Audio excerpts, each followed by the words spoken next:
Bismillahirrahmanirrahim. Alhamdulillahirabbil alamin. Wassalatu wassalamu ala asyrafil anbiya'i wal mursalin sayyidina wa maulana Muhammadin wa ala alihi wa ashabihi ajma'in. Rabbi syrah li sadri wa yassir li amri wahlul 'uqdatam min lisani yafqahu qawli. Rabbi zidni ilma warzuqni fahma. Amin ya rabbal alamin. Bapak-bapak, ibu-ibu dan saudara-saudari rahimakumullah, pada malam hari ini alhamdulillah kita bisa melanjutkan pengajian sampai pada hikmah yang ke-46. Yang 46 al-hikmah as-sadisah wal arbaun. Qala Asy-Syaikh Ibnu Athaillah radhiyallahu an. Asy-Syaikh Ibnu Athaillah, mudah-mudahan Allah meridhai beliau. Beliau berpendapat kanallahu wala syai'a ma'ahu wa huwal an ala ma alaihi kana. Telah ada Allah, dan sebelum adanya makhluk telah ada Allah, dan tiada sesuatu di sampingnya, dan diyakini sebagaimana adanya semula. Itu terjemahan bahasa Indonesianya. Nih, Bapak Ibu dan saudara-saudari rahimakumullah, kalau penjelasan Syekh Asy-Syarqawi, kanallahu wala syai'a ma'ahu. Allah itu ada dan tidak ada apapun di sisinya. Maksudnya tidak ada yang membandinginya. Yakni anna hadzal hal, bahwasannya kondisi seseorang yang mengatakan bahwasanya Allah itu ada dan tidak ada apapun di sisi Allah, itu adalah orang-orang man atau orang-orang huwa, yang mana orang tersebut mutahaqqqiqun bimaqamil fana, yang sudah nyata bimaqamil fana, di dalam makom fana. Wa huwa, adapun makom fana itu adalah adamu ru'yatihi, tidak adanya melihat, memperhatikan yang lain-lain, ghairu maulahu, selain Allah Ta'ala. Oke, Bapak-bapak dan ibu-ibu, saudara-saudari rahimakumullah, saya mencoba menjelaskan di sini makom fana itu apa dengan menjelaskan makom-makom sebelumnya dilihat dari perspektif zikir kita. Ini kita akan membahas tentang hikmah yang ke-46. Nanti di 57 itu ada penjelasan yang lebih sangat jelas. La tatruk adzikra li adami huduri kama adzahi fihi. Janganlah meninggalkan zikir karena engkau belum bisa selalu ingat kepada Allah di waktu berzikir. Ya, artinya hanya lesan saja. Sebab kelalaianmu terhadap Allah ketika tidak berzikir itu lebih berbahaya daripada kelalaianmu terhadap Allah ketika kamu berzikir. Orang berzikir walaupun merasa tidak khusyuk itu masih lebih baik daripada sudah enggak zikir, khusyuk apalagi wong zikir saja mboten. Karena apa? Semoga Allah menaikkan derajatmu dari zikir yang lalai tersebut kepada zikir yang disertai ingat terhadap Allah. Mudah-mudahan dengan kesungguhan, walaupun hanya sekedar lisan, tapi karena sungguh-sungguh ikhlas, maka Allah berkehendak untuk menambahkan, Allah meningkatkan, menaikkan derajatmu dari zikir lalai kepada zikir yang disertai ingat terhadap Allah. Nah, kemudian naik pula dari zikir dengan kesadaran ingat kepada zikir yang disertai rasa hadir. Kemudian Pak, zikir dengan rasa hadir niku pripun? Yang pertama zikir lisan tanpa ingat apa-apa. Yang kedua itu ingat kalau lagi zikir. Kan kadang-kadang kita sholat itu nggak ingat kalau pada waktu sholat gitu Bapak Ibu. Nah, sama zikir juga seperti itu. Kadang kita zikir itu mboten ingat kalau sedang berzikir, ingatnya lain-lain. Nah, yang kedua tingkatannya itu adalah zikir ingat kalau berzikir. Nah, yang ketiga itu kita hadir. Kayak orang sekolah nih loh, hadir. Iya ya Allah, nggih kula hadir. Seperti sholat itu kan dipanggil oleh Allah untuk sholat, kula hadir ya Allah. Lah ngoten niku. Itu merasa dan rasa hadir kita di hadratillah itu, di sisi Allah itu adalah hadir yang terus menerus. Nah, itulah khusyuk. Nah, nanti dari zikir yang disertai hadir itu dan dari zikir yang disertai rasa hadir kepada zikir yang fana atau lupa terhadap segala sesuatu selain Allah. Jadi yang tinggi itu adalah zikir, kita sudah tidak ingat apapun termasuk diri kita, yang kita ingat hanya Allah. Saya sering mencontohkan pada waktu seperti itu seperti seseorang yang menonton YouTube, TV atau film yang sampai lupa apa-apa, yang diingat itu hanya filmnya. Saat filmnya itu di situ buat ketawa, ikut ketawa, tidak peduli kanan kiri karena sudah nggak ingat kanan kiri. Nah, itulah namanya fana. Kalau orang berketerusan dalam kondisi tersebut disebut makom fana. Nah, orang-orang yang makom fana tadi itu dia wahwa adamu ru'yati ghaira maulahu. Orang yang di makom fana itu tidak memperhatikan apapun, tidak melain, tidak terpengaruh apapun kecuali Allah Subhanahu wa ta'ala. Kemudian kalau pertanyaannya dilanjutkan gini, berarti gak eling anak istrinya Pak? Bukan begitu. Kalau yang zikir fana itu istri, berarti sudah gak ingat suami dan anaknya. Bukan begitu. Tidak seperti itu. Penjelasannya adalah dia itu melakukan aktivitas, bahkan aktivitas bekerja, aktivitas memperhatikan anak, istri, memperhatikan suami, anak, itu adalah dalam rangka hanya beribadah kepada Allah. Sudah nggak pingin, sudah nggak pingin yang namanya dipuji-puji, tidak pingin dianggap baik gitu. Yang ada yang kelihatan adalah saya melakukan ini semua karena beribadah kepada Allah Subhanahu wa ta'ala. Saged Bapak ngoten niku. Saged, contohnya banyak. Contohnya adalah diantaranya pada waktu Siti Saroh.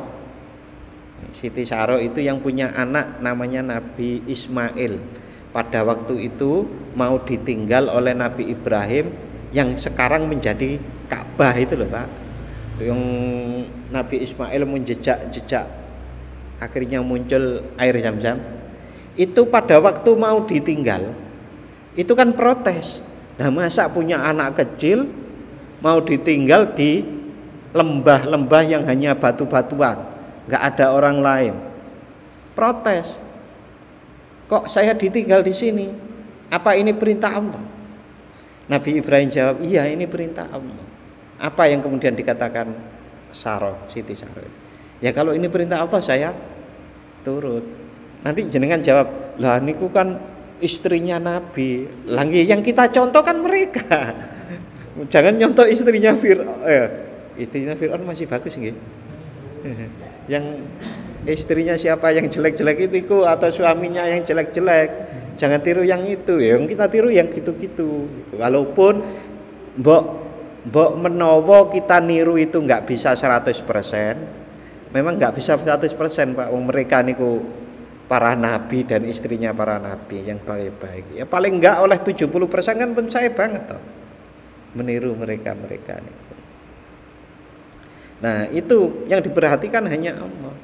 Nuwun sewu lagi contoh yang luar biasa kan Nabi Ibrahim sama Nabi Ismail waktu mau disembelih ini loh. Nah, ini kan Nabi Ismail kan bilang, "Lah, ini perintah Allah. Kalau perintah Allah, ya monggo saya turut." Nah, kayak gitu, Pak. Luar biasa tau. Itu contoh-contoh kita. Lah kita mau mengeluarkan nuwun sewu bayar SPP anak yang jelas-jelas wajib kadang ngapet bayar mana itu ya. Padahal hanya sekedar ya nuwun sewu dalam tanda kutip hanya sekedar harta yang memang itu kewajiban kita, kita memperoleh manfaat. Pripun ibu-ibu bapak-bapak, abot mboten? Oh nek jenengan abot niku sami kali kula rasane nggih pancen abot niru ngoten niki. Meneladani beliau-beliau niku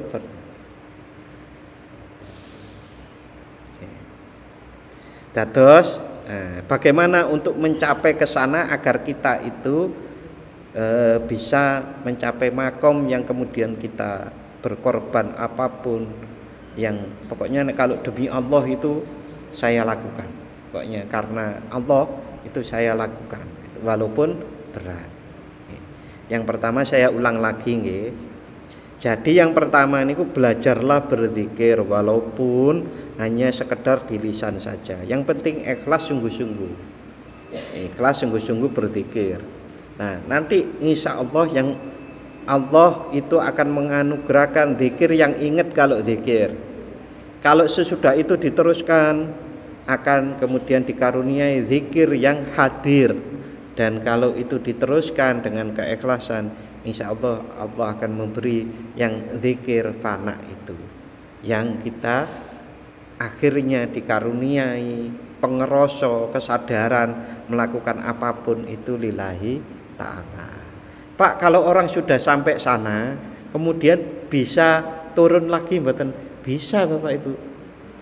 Mungkin pada satu saat jenengan dikanugerahi oleh Allah zikir yang fana atau zikir yang hadir, tapi cuma semenit, cuma 5 menit. Nah, orang-orang yang sudah mencapai makom itu bisa lama berketerusan. Nah, kalau semenit itu apa? Iya, lillahi ta'ala, lillahi ta'ala. Wah, begitu ada apa kegoda lagi. Ya itu biasanya itu latihan agar bisa berketerusan. Istiqomah. Bapak Ibu dan saudara-saudari rahimakumullah, kita lanjut. Wa huwa al-an, dan Allah sekarang ini alama alaihi, karena adalah ada dengan adanya wujud Allah yang saat ini. Ai innal amra, bahwasanya sesungguhnya perkara alladzi hasala lidzalikal musyahidi, sesungguhnya perkara-perkara yang dihasilkan oleh para orang-orang yang musyahadah, bahwa annal wujudal hakikiyah, yaitu bahwasanya wujud yang hakiki itu adalah Allah Subhanahu wa taala. Bapak-bapak dan ibu-ibu, saya mau menjelaskan musyahadah. Tadi saya sudah menjelaskan tentang fana. Sekarang musyahadah itu kalau kita cari di antaranya terdapat di hikmah yang ke-14 yang dulu. Ini sudah kita lalui berminggu-minggu yang lalu. Disebutkan bahwasanya alam itu semuanya dalam kegelapan. Sedangkan yang meneranginya adalah jelasnya atau peran al-haq atau Allah pada alam. Barang siapa yang melihat alam lantas tidak melihat Allah di dalamnya atau di dekatnya atau sebelumnya atau sesudahnya, maka sungguh ia telah disilaukan atau dilupakan atau ditutup dari nur cahaya dan tertutup baginya kemakrifatan dengan awan tebal benda-benda alam semesta ini. Jadi Bapak Ibu, kan kita yakin bahwasanya yang menciptakan kita dan alam semesta itu adalah Allah, gitu. Maka itu dibawa kemana-mana. Saat tahu bahwasanya ada orang, ada gunung, ada laut, ada sungai, itu adalah ciptaan Allah. Jadi kita melihat apapun jadinya ingat Allah. Kalau diterus-teruskan karena ini adalah ciptaan Allah, maka kita tidak merusak ciptaan Allah, tidak menzalimi ciptaan Allah. Walaupun itu namanya kucing, tidak nendang-nendang kucing, tidak membakar rayap, tidak membakar semut gitu. Itu yusir mawon, semut, rayap, tapi boten usah dibakar.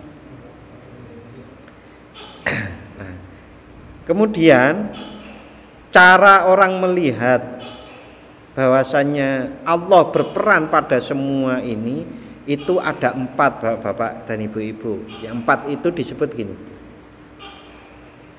fihi indahu qablahu atau ba'dahu. Jadi orang menyaksikan Allah di dalam alam, di dalam adanya alam ini, atau di sisi alam, atau sebelum alam, atau sesudah alam. Contoh, kalau saya melihat kambing, kemudian sebelum melihat kambing ada kambing, lalu kemudian kok kelihatan, itu ciptaan Allah, tapi baru sadar namanya kambing. Kalau kita mungkin masih jauh dari situ. Kita itu kan melihatnya, itu kambing ciptaan Allah, itu gunung ciptaan Allah. Ada orang yang melihat itu, kacamatanya itu ini semua adalah ciptaan Allah, peran Allah, pengaruh Allah itu, sehingga dia melihatnya bukan kambing dulu, bukan gunung dulu, tapi ciptaan Allah gitu. Berarti Allahnya dulu daripada ciptaannya. Itu ada yang seperti itu. Ada juga yang setelahnya.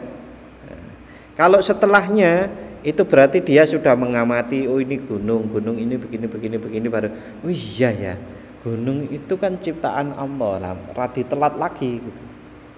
Hanya saja ini semua baik. Setiap kita melihat segala sesuatu itu kita hubungkan bahwa ini kekuasaan Allah, ciptaan Allah, maka itu bagus. Karena kalau seseorang tidak mempunyai satu pun dari keempat model penyaksian seperti ini atau menghubungkan dengan peran Allah itu, maka dia tidak punya bibit untuk menjadi orang yang lebih mengenal Allah, atau yang disebut ma'rifatullah itu. Bibitnya sudah enggak ada. Agar orang itu peka dan sensitif bahwasannya setiap melihat sesuatu itu adalah ciptaan Allah, ini adalah peran Allah, bahkan tidak ada orang yang bergerak kecuali itu atas izin Allah, dan seterusnya gitu. Seterusnya itu sampai hal-hal detail gitu, hal-hal detail dan yang kita kira kecil gitu. Bahkan yang namanya bayang-bayang kita pada waktu kena sinar matahari itu saja sujud kepada Allah. Nah itu kan niku ayat Al-Quran ya. Dan bayang-bayang kita itu juga sujud kepada Allah. Itu kan dibutuhkan kepekaan Bapak Ibu. Kalau orang ini ku mboten peka, berarti diduduki iki lho, ini iki ciptaane Allah niku enggak paham. Tapi kalau orang yang peka itu tanpa ditunjuk-tunjukkan dia sudah mengerti bahwasanya semua itu adalah penggeraknya Allah Subhanahu wa ta'ala. Loh Pak, wong nyatanya saya itu merasa saya itu gerakkan tangan saya sendiri loh Pak, tidak perlu izin Allah.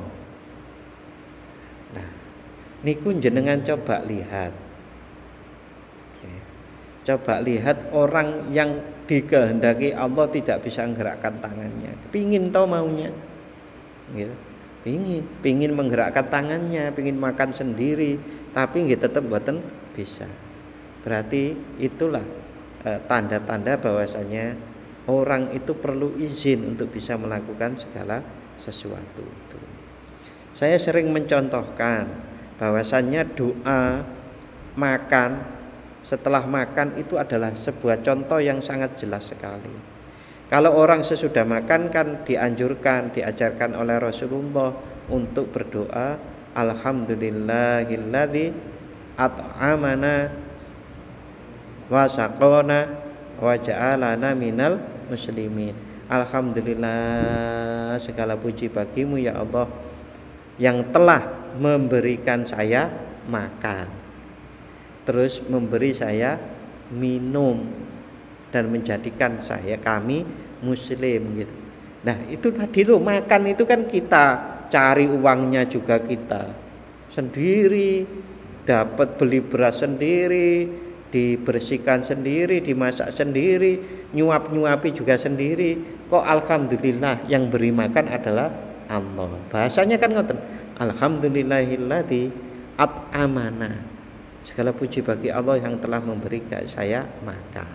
Nah, itu adalah sebuah contoh di mana bahwasannya apapun kita itu perlu izin Allah, perlu kehendak Allah agar kita itu bisa beraktivitas seperti ini ataupun apapun itu. Nah, orang-orang yang kesadarannya sudah sampai lebih detail lagi, dia melaksanakan aktivitas saja itu sadar bahwasanya saat saya bisa bergerak, seperti saya bisa bicara seperti ini, berarti karena diizinkan oleh Allah. Terus ada juga selain doa seperti itu tadi, seperti tadi, itu kita bisa menghikmati dari la haula wala quwata illa billahil aliyyil azim. Tidak ada haula, tidak ada kekuatan untuk menghindarkan dari maksiat, dan juga wala quwata, dan tidak ada kekuatan atau daya untuk mengerjakan taat illa billah, kecuali dengan pertolongan Allah. Itu semua la haula wala quwata illa billah maupun doa itu mengajarkan kita pelan-pelan agar merasuk ke dalam pikiran kita, merasuk kepada sanubari kita, bahwasanya kita itu betul-betul sangat membutuhkan Allah. Saat seseorang niku sangat membutuhkan Allah Subhanahu wa taala, maka orang itu tidak mudah terpesona oleh yang lain-lain ini gitu. Yang lain-lain itu nomor 2, yang nomor 1 ketuhanan yang Maha Esa. Betul-betul itu benar, memang ketuhanan yang Maha Esa, bukan keuangan yang Maha Kuasa. Tapi kebanyakan orang ngoten loh Bapak Ibu. Kebanyakan orang, mudah-mudahan kita tidak, keuangan itu yang Maha Kuasa. Mengapa? Lah orang itu mau melakukan apa saja, bahkan menerobos aturan-aturan Allah, melanggar aturan-aturan Allah karena cari uang, sering seperti itu. Nah, koruptor, pencuri itu kan semua karena uang. Nah, gini berarti keuangan yang Maha Kuasa gitu. Nah, kalau memang kita itu memahami sedetail-detail itu dan nuwun sewu, bahkan sudah merasakan betul bahwasanya saya niku nek gak ditolong Gusti Allah, umpamanya begitu. Kalau saya itu tidak ditolong oleh Allah Subhanahu wa taala, aku wis mati ke dhisik umpamanya begitu. Saya itu umpamanya kalau nggak ditolong oleh Allah, wis pokoknya hidupku itu terlantar dan seterusnya. Karena merasa seperti itu, rasa terima kasih kita kepada Allah semakin banyak. Kesadaran itu semakin rapat seiring dengan kita melalui perjalanan hidup kita ini. Nah, ini pembahasannya agak berat nih Bapak Ibu. Berikutnya, annal wujuda, dan sesungguhnya wujud yang hakiki itu adalah milik Allah atau hanya Allah Ta'ala Subhanahu, Maha suci Allah wa ta'ala dan maha luhur Allah.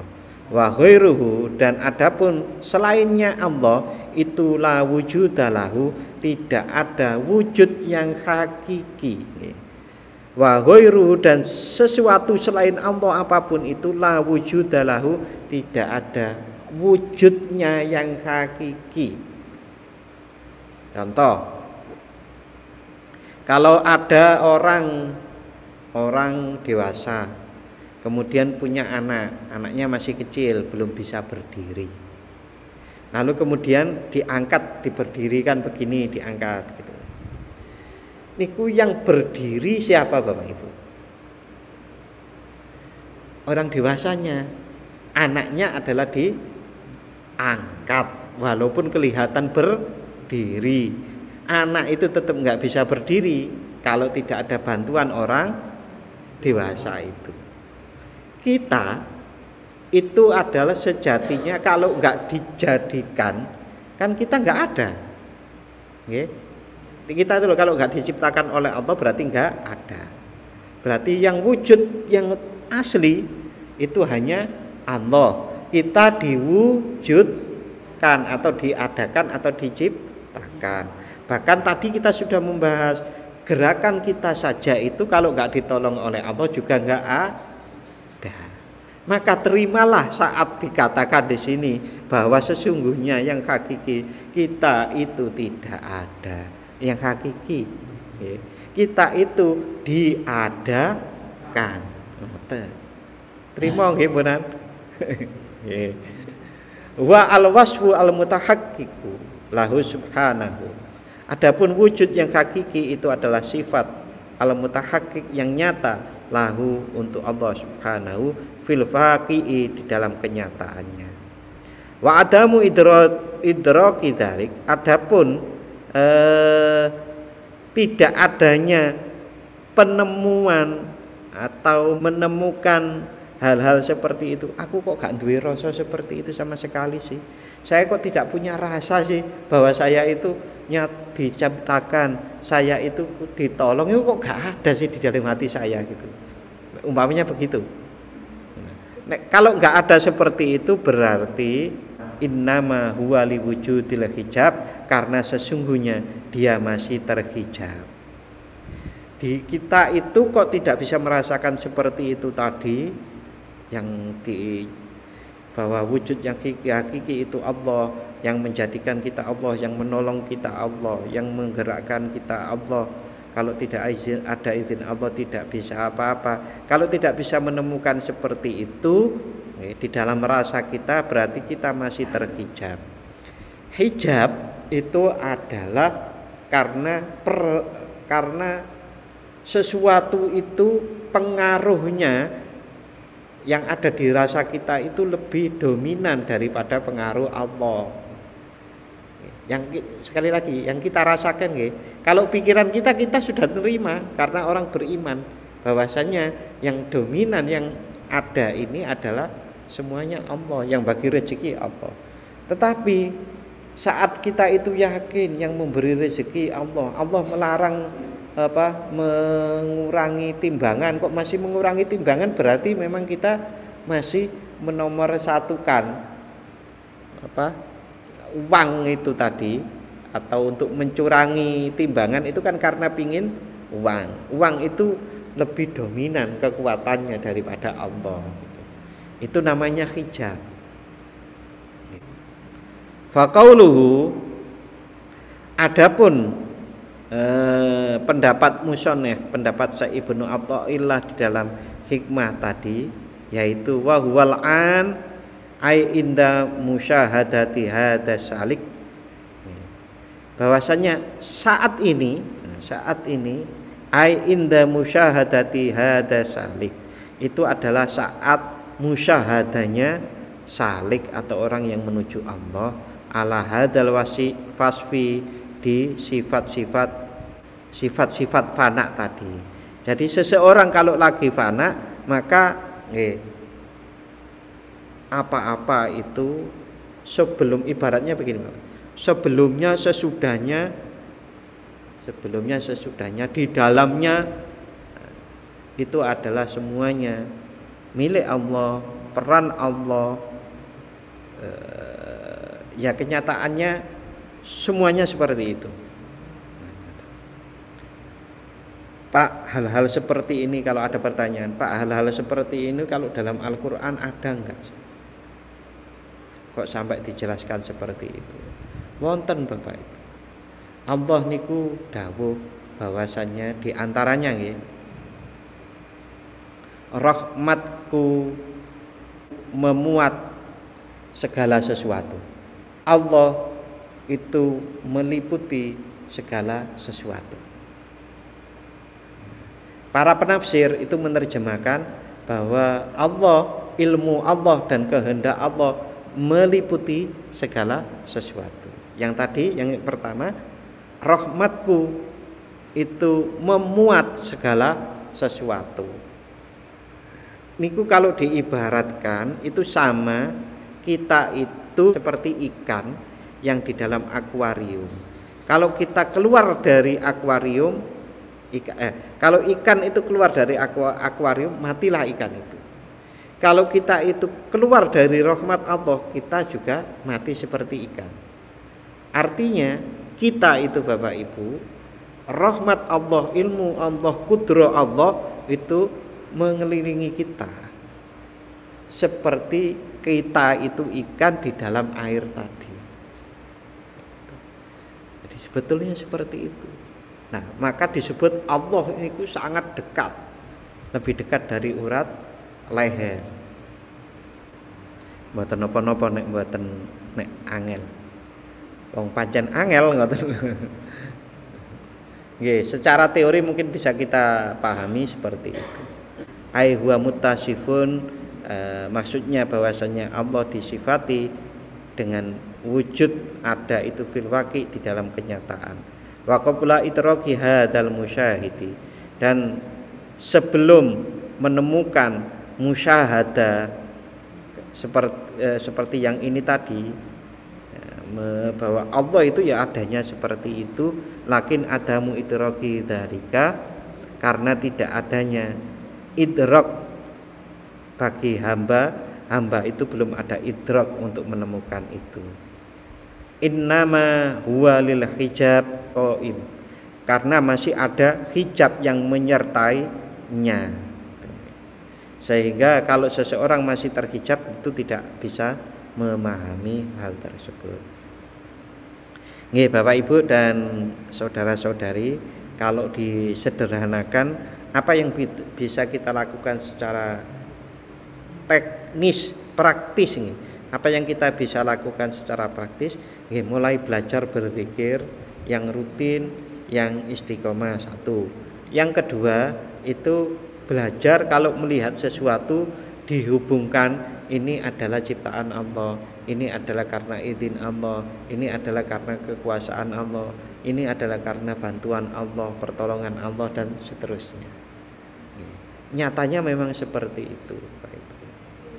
Tadi saya sudah memakai satu ilustrasi bahwasannya kalau orang itu kan tidak selalu mampu untuk mengikuti kehendaknya. Contoh tadi itu, karena tangannya lagi sakit, dia ingin menggerakkan tangannya saja tidak bisa. Itu adalah contoh bahwasanya kita tidak diizinkan oleh Allah untuk menggerakkan. Nah, banyak hal yang lain Bapak Ibu. Contoh, punya uang tapi tidak bisa menikmati uangnya, kan ada ya Bapak Ibu. Dulu sekali pas belum punya uang pinginnya makan sate tiap hari. Begitu sudah tua, uangnya banyak, tabungannya banyak, nggak bisa, nggak boleh makan sate. Karena kalau makan sate nanti tensinya naik. Itu kan diantaranya ya, ilustrasi-ilustrasi kalau kita ingin memahami betapa memang semua hal itu membutuhkan persetujuan atau izin Allah Subhanahu wa taala, membutuhkan pertolongan Allah Subhanahu wa taala. Contoh yang lain, kita ingin menjadi penolong bagi orang lain. Tapi karena tidak diizinkan oleh Allah, ya dilalah mau ditolong loh, malah yang ditolong nolak, umpamanya begitu. Jenengan kebetulan punya orang yang benci jenengan. Jenengan nggak benci, dianya yang benci jenengan. Umpamanya begitu contohnya. Lalu kemudian dia kesusahan. Jenengan mau nolong loh. Kan kesusahan ini tak bantu. Karena saking bencinya, wong sing benci ini kan rasudi nerimo gitu. Lah, padahal kita mau bantu. Nah, itu adalah ilustrasi, gambaran-gambaran, contoh-contoh agar kita lebih paham bahwa segala sesuatu itu butuh izin Allah, butuh yang namanya pertolongan Allah Subhanahu wa taala. Mari kita berdoa bersama-sama, semoga kita sampai di Ramadan dan kemudian juga selesai, berarti kan panjang umur ya Bapak Ibu. Amin. A'udzubillahi minasyaitonir rajim. Bismillahirrahmanirrahim. اللهم صل وسلم على سيدنا محمد وعلى آل سيدنا محمد والحمد لله رب العالمين اللهم اغفر لنا ذنوبنا ولوالدينا وارحمهم كما ربيانا صغارا اللهم ثبت إيماننا ونور قلوبنا وبارك لنا فيما أعطيتنا وسلمنا في الدنيا والآخرة اللهم يسر لنا أمورنا أمور الدنيا والآخرة اللهم حصل مقاصدنا أنت المحصل ولا محصل إلا أنت يا الله اللهم أعنا على ذكرك وشكرك وحسن عبادتك اللهم إنا نسألك سلامة في الدين وعافية في الجسد وزيادة في العلم وبركة في الرزق وتوبة قبل الموت ومغفرة بعد الموت اللهم هون علينا في سكرات الموت والنجاة من النار والعفو عند الحساب اللهم إنا نسألك بحسن الخاتمة ونعوذ بك من سوء الخاتمة ربنا آتنا في الدنيا حسنة وفي الآخرة حسنة وقنا عذاب النار وصلى الله على سيدنا محمد وعلى آل سيدنا محمد سبحان ربك رب العزة عما يصفون وسلام على المرسلين والحمد لله رب العالمين. Matur nuwun. Wassalamualaikum warahmatullahi wabarakatuh.